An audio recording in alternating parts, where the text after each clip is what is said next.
Bonjour, quatrième vidéo sur cette partie de mécanique. On s'intéresse cette fois-ci aux forces et aux interactions. Alors pour commencer, définition, hein, quand un système A agit sur un système B, simultanément B agit sur A. C'est ce qu'on a vu dans la vidéo précédente, hein, principe des actions réciproques.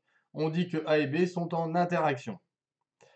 Une interaction est donc modélisée par deux forces, appliquées évidemment sur des systèmes différents, puisque une sera appliquée sur A et l'autre sera appliquée sur B. Pour représenter une force en physique, on utilise un vecteur qui a pour caractéristique une direction, donc ici sur l'exemple représenté par le trait pointillé bleu, un sens qui va être représenté par la flèche, la pointe du vecteur, une norme qui sera la norme du vecteur, ou sa longueur si on doit le mesurer, et un point d'application qui sera évidemment le point où la force s'applique. Donc par exemple ici, le personnage tire une luge avec une ficelle, le point d'application est le point de contact entre la ficelle et la luge. Alors, trois forces à connaître en terminale que l'on va décrire ensuite. Le poids, qui est la force exercée par le centre de la Terre sur le système. La force électrique, qui est la force exercée par un système chargé plongé dans un champ électrique. Et la force de gravitation, qui est la force exercée par un système massique sur un autre. Alors, on commence par détailler la force de gravitation. Alors, on l'a déjà vu en seconde. C'est une force d'attraction qui existe entre deux corps qui possèdent une masse. Donc, on a un petit schéma qui représente les deux forces, hein. On a dit qu'à chaque fois qu'on avait interaction, on avait deux forces. Alors, l'expression, on va donner l'expression d'une des forces, sachant que avec le principe des actions réciproques, on connaît l'autre évidemment. Alors ici, on exprime la force exercée par A sur B. On voit qu'il y a un signe moins qui va être en fait utile pour indiquer le sens dans lequel se trouve la force par rapport au vecteur unitaire qui est imposé. Alors, MA et MB, qui sont multipliés au-dessus, ce sont les masses des corps A et des corps B. DAB, la distance entre le centre des corps. Attention, il y a un carré, souvent oublié. Et G, la constante de gravitation universelle, pas la peine de retenir la valeur par cœur, elle sera donnée à chaque fois.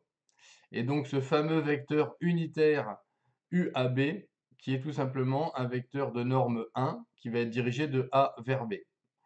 Donc vous noterez au passage qu'on aurait très bien pu écrire la force en utilisant le vecteur UBA, et on n'aurait pas eu besoin du signe moins à ce moment-là. Alors, les caractéristiques de cette force, donc sa direction, elle passe par le centre, par les centres de A et B. Elle s'applique sur B, puisqu'on vient de dire que c'était la force exercée par A sur B. Elle est dirigée vers A, puisque c'est une force d'attraction, et sa norme est donnée par la relation que vous connaissez depuis la classe de seconde, presque quasiment la même que au-dessus, évidemment, sans le signe moins, puisque c'est une norme, et la norme du vecteur unitaire vaut 1, donc elle n'apparaît plus. Deuxième force à connaître, le poids. Donc c'est un cas particulier de la force de gravitation. Si on se trouve à proximité de la planète, c'est-à-dire à peu près une altitude inférieure à un dixième de son rayon. Pour la Terre, qui fait un rayon de 6400 km, hein, si on se trouve dans l'atmosphère, qui est à peu près 100 km, on ne fait une erreur que de 3%. Si dans cette relation-là où on a le rayon de la Terre plus l'altitude h, on néglige l'altitude h. Donc ce sera très souvent le cas dans les exercices. Donc on retrouve évidemment petit m, la masse du corps étudié, mt, la masse de la Terre, rt, le rayon de la Terre, toujours dans les mêmes unités que précédemment, les masses en kilogrammes, le rayon en mètres, il y a toujours le carré à ne pas oublier.